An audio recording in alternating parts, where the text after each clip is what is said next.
জঙ্গলমহল এলাকার প্রত্যন্ত গ্রামের সামান্য একজন গৃহবধূ। পেশায় তিনি একজন অধিকার মিত্র। অধিকার মিত্র হয়ে শুধু দায়িত্ব পালন নয়, বরং ভালোবেসে করেন মানুষের উপকার। জঙ্গলমহলের প্রত্যন্ত আদিবাসী অধ্যুষিত গ্রামে গিয়ে মানুষকে করেন সচেতন। বা কোনো কিছু ডকুমেন্টসের অভাবে আপনারা সেটা পাচ্ছেন না, তাহলে আমাদের সঙ্গে যোগাযোগ করলে আমরা তাদেরকে বিনা পয়সায় যাতে তাদের সমস্যার সমাধান হয় আমরা সেটা চেষ্টা করি। আর এখানে জয়েন করেছি 14/11/2022 সালে জেলা আইনি পরিষেবা কর্তৃপক্ষতে আমি অধিকার মিত্র পদে জয়েন করেছি। কেন আসা বলতে মানসিকতা ছিল যে সোশ্যাল ওয়ার্ক টাইপের কিছু কাজ করা, মানুষের জন্য কিছু করা। তো এই জায়গাটা একটা আমার যথার্থ জায়গা যে এখানে আমি বিনামূল্যে মানুষকে কিছু পরিষেবা দিতে পারবো, মানুষের জন্য কিছু কাজ করতে পারবো, মানুষের কাছে থাকতে পারবো। সকালে পরিবার, সংসার, রান্না এবং বাড়ির অন্যান্য কাজ সামলে তাকে পালন করতে হয় নিজের দায়িত্ব। আর এতেই যেন বেজায় খুশি তিনি। প্রত্যন্ত গ্রামে গিয়ে মানুষকে সাহায্য করেছেন, সুযোগ সুবিধা থেকে বঞ্চিত আদিবাসী মানুষজনকে পাইয়ে দিয়েছেন তাদের প্রাপ্য। পুরস্কার স্বরূপ রাজ্যের সেরা অধিকার মিত্রের সম্মান পেয়েছেন জঙ্গলমহলের এই গৃহবধূ। এতে যেন আরও বেশি করে সাহস পেয়েছেন। ঝাড়গ্রাম জেলা আইনি পরিষেবা কর্তৃপক্ষের অধিকার মিত্র রীতা দাস দত্ত। ঝাড়গ্রাম জেলার গোপীবল্লভপুর 2 ব্লকের ঘুটিয়া গ্রামে জন্ম। স্কুল জীবনে হারিয়েছেন তার দাদা এবং মাকে। বাবার সামান্য দোকান, কোনোভাবে করেন স্নাতক পাশ। বিয়ে হয়ে যায় ব্লকের চোরচিতা এলাকায়।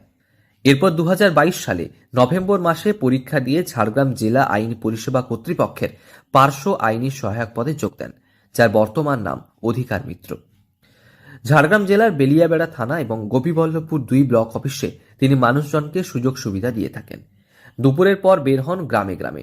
সেখানে মানুষকে তাদের অধিকার, ন্যায্য দাবি সম্পর্কে বোঝান।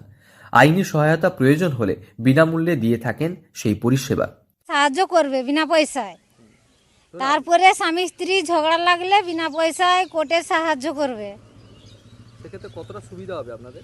আমাদের বিনা পয়সাটাই সুবিধা হবে। নিয়োগের মাত্র 1 বছরের মধ্যে কাজের পুরস্কার স্বরূপ রাজ্য আইনি পরিষেবা কর্তৃপক্ষের তরফে বেস্ট পিএলভি অ্যাওয়ার্ড 2023 অর্জন করেন জঙ্গলমহলের রীতা।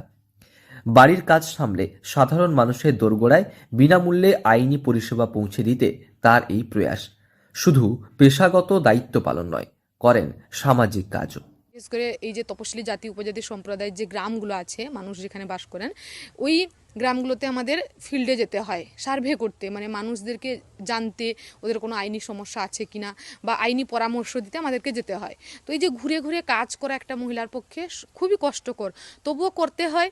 কারণ মনের যেটা একটা ইচ্ছা, যেটা আমি প্রথমেই বলেছি যে আমার ইচ্ছে যে মানুষের কাছে থাকা, মানুষের জন্য কিছু করা, তো সেই ইচ্ছেটাই আমার মানুষের কাছে থেকে যখন উপকারটা মানুষের করা হয়, মানুষ যখন এই পরিষেবাটা পায়, তখন তাদের কাছে থাকতে পেরে, তাদের উপকার দিতে পেরে নিজের মনের আনন্দেই কিন্তু আমি মনের জোরেই এই কাজগুলো করে নিই এবং করতে হয়। প্রত্যন্ত গ্রামীণ এলাকায় গ্রাম্য হিংসা, বাল্যবিবাহ, মানুষের অধিকার সহ আইনি বিষয়ে সচেতন করেন তিনি।